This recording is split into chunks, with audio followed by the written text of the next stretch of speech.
سلام و عرض ادب خدمت همه همراهان کانال تاریخ تامی. امروز براتون از سلسله اشکانیان ویدیو آماده کردیم. امیدواریم که ببینید، لذت ببرید و برامون کامنت بذارید و کانال تاریخ تامی رو سابسکرایب کنید. بریم سراغ ویدیو. امروز اومدم براتون از یکی از جذابترین سلسله‌های تاریخ ایران بگم، اشکانیان. این سلسله که به پارتیان هم معروفه، حدود 470 سال از 247 قبل از میلاد تا 224 میلادی بر ایران حکومت کردند و نقش مهمی در تاریخ ما داشتند. بعد از حمله اسکندر مقدونی و مرگش، ایران تحت سلطه سلوکیان جانشینان اسکندر در اومده بود. اما یک گروه از ایرانیان به نام پارتها، ساکنان شمال شرق ایران، حدود خراسان امروزی، زیر بار ظلم سلوکیان نرفتند. اشک اول بنیانگذار سلسله اشکانیان بود. در سال 247 قبل از میلاد علیه سلوکیان قیام کرد. او ابتدا نسا، ترکمنستان امروزی و بعدها تیسفون نزدیک بغداد فعلی را به عنوان پایتخت سلسله اشکانیان انتخاب کرد. اشکانیان به مرور قلمروشون رو گسترش دادن. مهرداد یکم که بین سالهای 171 تا 138 قبل از میلاد زندگی میکرد، سلوکیان رو شکست داد و خودش رو شاهنشاه، پادشاه شاهان نامید. مهمترین دشمن اشکانیان امپراتوری روم بود. بارها با رومیان جنگیدند، از جمله شکست کراسوس 53 قبل از میلاد. سردار سورنا، سردار اشکانی، کراسوس سردار رومی رو تار و مار کرد و سپاهش رو نابود کرد.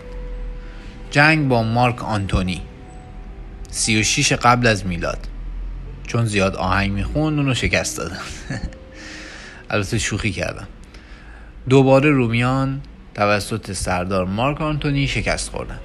اشکانیان تقریبا تمام ایران امروزی، عراق، بخشایی از ترکیه، سوریه، پاکستان و قفقاز رو کنترل میکردند.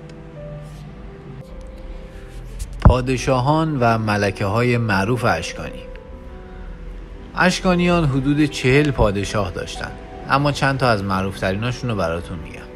مهرداد یکم 171 تا 138 قبل از میلاد، بنیانگذار واقعی قدرت اشکانی.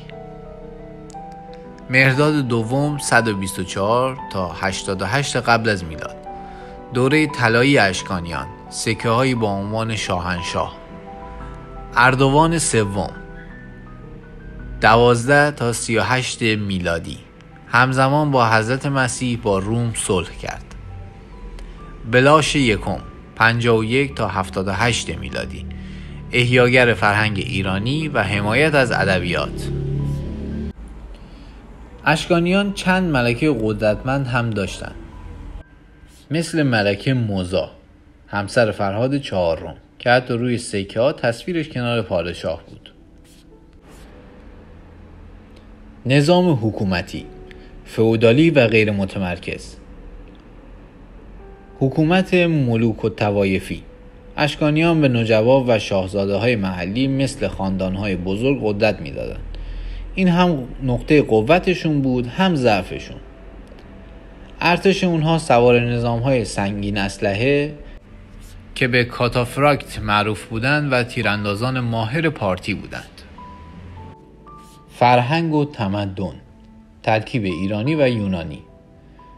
زبان اونها اغلب فارسی میانه یا پهلوی اشکانی، ولی از فرهنگ یونانی هم تاثیر می گرفتن. دین اکثرا زرتشتی بودند، اما به سایر ادیان هم آزادی می دادن. هنر، معماری و نقوش برجسته اشکانی هنوز در معابدی مثل معبد آناهیتا دیده میشه. انقراض، شورش ساسانیان. ضعف داخلی و جنگ‌های پی در پی با روم اشکانیان رو ضعیف کرد.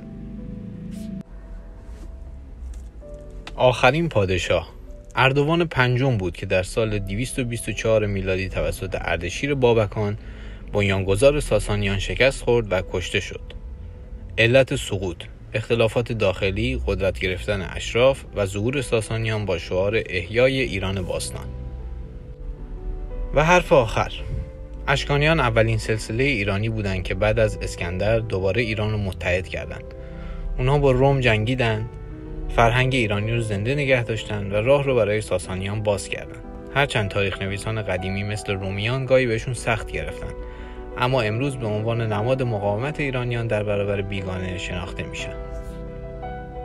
امیدوارم از این ویدیو لذت برده باشید و کانال ما رو سابسکرایب کنید و این زیر برامون کامنت بذارید. ممنونم که همیشه همراه کانال تاریخ تامی هستین.